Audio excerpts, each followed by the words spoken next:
Gaziantep için çok önemli olan iki kavşağı hizmete sunuyor olmaktan duyduğum memnuniyetle hepinizi en derin saygılarımla selamlıyorum. Hoş geldiniz, safalar getirdiniz. Civan mert, çalışkan insanın elleriyle yapılan her şeyi gerçekten örnek. Zira Gaziantep en fazla ihracat yapan 6. ilimiz ve yine yaklaşık 180 ülkeye yaptığı ihracatla bu tanımları da, bu övgüleri de ziyadesiyle hak ediyor. Gaziantep özellikle inovasyon alanında çok önemli projelere imza atıyor, atmaya devam ediyor. Son 16 yılda markalaşma alanında ve Ar-Ge projeleri sayesinde patent liginin de en hızlı, en yükseklerde yer alan oyuncularından biri. İşte hiç şüpheniz olmasın ki Gaziantep'in bu başarısının altında 6000 yıllık köklü geçmişinin üreten ve ticaret becerisi yüksek Gaziantep'linin sayesinde ve inşallah Gaziantep'linin bunda payı var. İlk çağlardan beri bu topraklarda üretim ve ticaret uğraş alanı ve insanlar bu becerileriyle, bu hünerleriyle her yere örnek. Nitekim hükümetler olarak son 15 yılda Gaziantep'e yaklaşık 30 milyarlık yatırım yapmışız. Ve bunun memnuniyetle ifade etmek isterim, 5 milyardan fazlası bakanlığımız tarafından yapılmış. Nitekim geçen Nisan ayında da yine sizlerle birlikteydik. Yine Gaziantep için, Gaziantepli için önemli Gazi Ray'ın temelini atmıştık. Ve inşallah Gazi Ray'ın ilk etabını 10 kilometresini bu sene sonunda hizmete verip geriye kalan 15 kilometresini de önümüzdeki yıl bitirip 25 kilometreyle sizlere hizmet edeceğiz ve kent içi trafiğinin yoğunluğunu azaltırken özellikle kent merkezini de 2 sanayi bölgesiyle bağlamış olacağız. Ve mutlulukla bugün Gaziantep için önemli olan, Gaziantepli için önemli olan ve Gaziantep'linin dünyaya daha rahat erişebilmesi, daha rahat ulaşabilmesi adına havalimanı terminalinin temelini atıyoruz. İnşallah hayırlı uğurlu olsun. Tam 11 kat artışla 2.630.000'e geldi. Ve inşallah az önce bakanımızın da söylediği gibi iç hat, dış hat üst üste koyarsanız 10 milyon yolcuya hizmet edecek terminaller yapıyoruz. Niye? Çünkü biz Gaziantep'in büyümesine, biz Gaziantep'in gelişmesine inanıyoruz. O yüzden de kapasiteyi 10 milyona çıkarıyoruz. Ve bununla da yetinmiyoruz. Yine özellikle otopark ihtiyacının giderilmesi adına bununla birlikte otopark yapıyoruz. Yine 10 parklık uçak park yeri olan Apron'u da 16 uçağın aynı anda park edebileceği büyüklüğe çıkarıyoruz.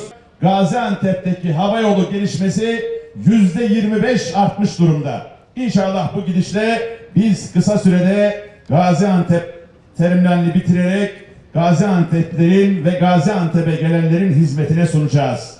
2003 yılında sadece Ankara'ya, sadece Atatürk Havalimanı'na uçuş varken bugün memnuniyetle ifade etmek isterim ki haftanın 7 günü Atatürk Havalimanı'na, Sabiha Gökçen Havalimanı'na, Ankara'ya, İzmir'e, Kıbrıs'a uçuşlar var. Ve yine haftanın 5 günü Antalya'ya uçuşlar var. Ayrıca Suudi Arabistan'a, Almanya'ya da haftanın belli günleri, belli yerlere uçuşlar var. Bu bizi memnun ediyor.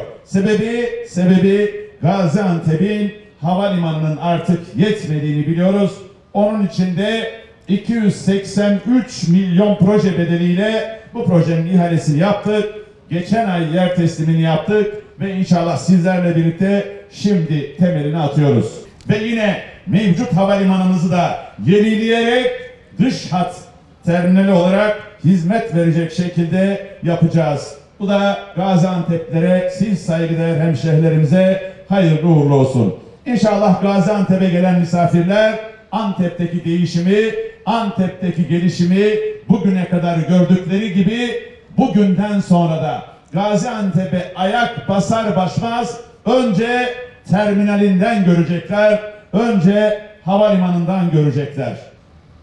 Türkiye büyüdükçe, güçlendikçe Türkiye'nin bu büyümesinin, güçlenmesinin önüne set vurmak isteyenler, ket vurmak isteyenler, engel çıkarmak isteyen dış güçleri anlayışla karşılıyoruz. Niye?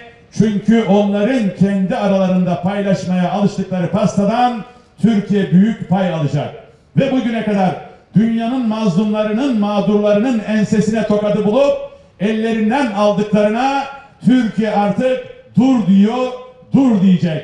O yüzden dış güçlerin Türkiye'nin büyümesini, gelişmesini istememelerini, engellemelerini doğrusu anlayışla karşılıyorum. Onlar bunu yapacaklar. Biz güçlü bir şekilde bu kutlu yürüyüşü devam ettireceğiz.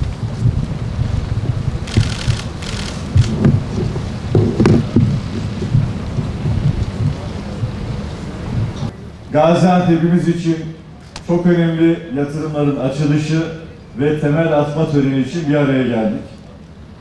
Az önce izlediğimiz köprülü kavşak Gaziantep'li hemşehrilerimiz için hizmete açıldı ve bununla birlikte 5 kavşak Ulaştırma Bakanlığımız tarafından tamamlanmış ve Gaziantep'imizin hizmetine sunulmuş oldu. Yine 5 kavşakta Büyükşehir Belediye Başkanlığımız tarafından yapıldı. Bunlar milyonlarca liralık yatırımla Gaziantep'imizin trafiğinin ve Gaziantep'imizin çevresinin daha da temiz olması için, yeşilliğin korunması için, sağlıklı bir çevre için çok önemli hizmetler, yatırımlar. Şu anda Ulaştırma Bakanlığımızın çok önemli bir kavşağı daha, Mezarlık Kavşağı devam ediyor. O da çok hızlı bir şekilde yatırımlarımız devam ediyor. Ben bu vesileyle Ulaştırma Bakanımıza, Karayolları Genel Müdürlüğümüze de çok teşekkür ediyorum. Yine bugün çok önemli bir yatırım için havalimanımızın terminal apron inşaatı için bir aradayız. Gaziantep 10 milyon yolcu kapasitesine ulaşarak Türkiye'nin sanayide nasıl lokomotifi ise ulaşımda, transit geçişte, kargoda, sanayide de yine yıldız olmaya devam edecek. Bugün Kadir Gecemiz. Kadir Gecemizin de memleketimize, şehrimize, ülkemize hayırlar getirmesini diliyorum. Şimdiden bayramımıza tebrik ediyorum. Hepinize saygı sunuyorum. Sağ olun, var olun.